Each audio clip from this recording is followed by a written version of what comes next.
Home, Eat, Home, an original short story written for the Giving Gift Company.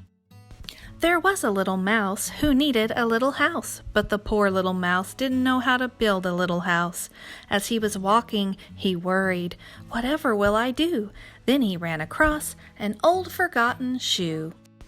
He crawled right in. "This is cozy," he thought. Then it started to rain, and very wet he got. The poor little mouse still had no home. Then he ran across a little garden gnome. "Why the long face?" asked the gnome. "What is it that is wrong?" Little Mouse replied, "I've been looking for a home all day long."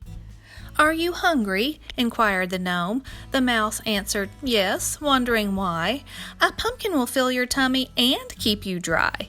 Simply eat your way in, then snuggle up inside." Mouse glanced up the hill, and sure enough, what did he see but a patch full of more orange pumpkins than he could even believe. "Thank you kindly, Mr. Gnome," exclaimed the mouse. "No problem at all, friend. Enjoy your dinner and your house."